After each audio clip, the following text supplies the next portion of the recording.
Ikut.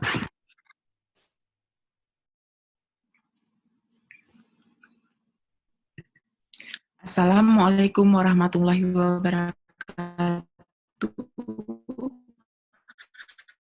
Alhamdulillah kita dapat nefritis akut.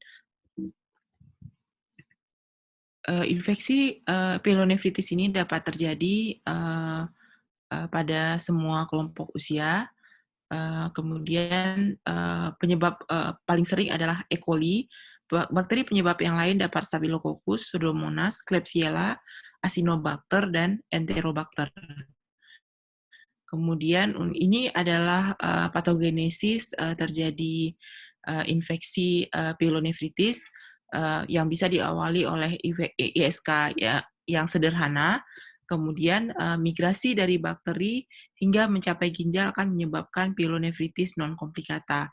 Apabila terdapat faktor resiko obstruksi saluran kemih atau kelainan struktur maupun kelainan fungsional akan menyebabkan infeksi saluran kemih komplikata.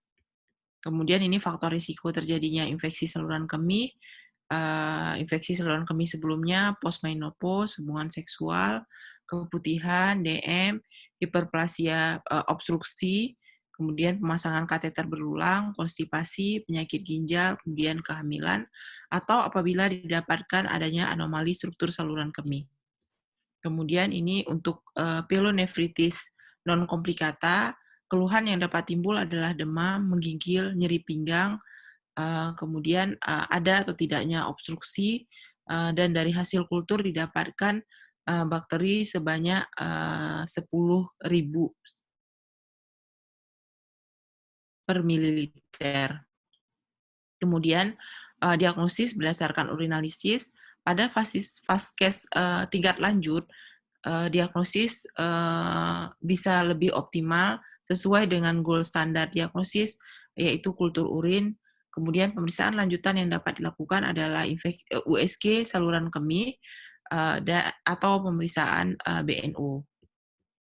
Kemudian diagnosis banding dari pielonefritis akut non komplikata adalah pielonefritis komplikata yang bisa sering menyebabkan obstruksi dan bahkan menyebabkan urosepsis. Ini adalah kriteria rujukan pada infeksi saluran kemih. Rujukan dilakukan apabila terjadinya kegawatan di mana terjadinya inkontinensia urin, urin yang mulai sedikit atau bahkan anuria, kemudian asupan oral yang tidak adekuat yang menyebabkan pasien dehidrasi, kemudian sepsis, demam tinggi, kemudian pada bayi yang usia kurang dari 3 bulan, anak-anak dengan tanda pielonefritis, wanita hamil, infeksi saluran kemih rekuren, atau terdapat kelainan fungsi ataupun struktur saluran kemih. Kemudian rujukan juga dilakukan apabila dengan terapi adekuat keluhan tidak membaik. Pada kondisi-kondisi stabil, anak-anak, wanita, pria dapat diberikan antibiotik selama 7-10 hari, bahkan dapat dilanjutkan hingga 10 atau dan 14 hari. Kemudian evaluasi dilakukan setelah 4 sampai dengan 7 hari.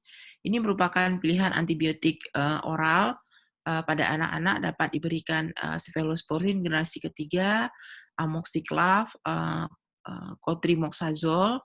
Pada dewasa dapat diberikan antibiotik yang sama atau dapat pula diberikan golongan quinolone seperti ciprofloxacin ataupun levofloxacin.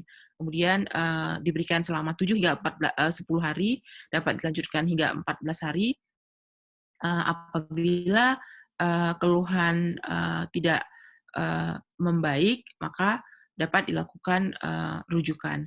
Kemudian pada infeksi yang sederhana, keluhan akan membaik setelah 24 jam, namun pada pielonefritis ini keluhan akan membaik setelah 2 hingga 3 hari. Kemudian pada kondisi-kondisi tertentu di mana terdapat komplikasi atau kondisi berat, maka antibiotik dapat diberikan secara intravena.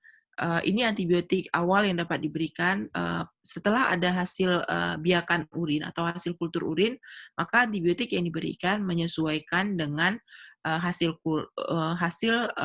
kultur urin dan sesuai dengan bakteri yang menyebabkan infeksi tersebut. Kemudian komplikasi yang dapat timbul, gagal ginjal, sepsis, dan abses pada ginjal. Kemudian yang paling penting adalah untuk mencegah komplikasi dan memperbaiki personal hygiene.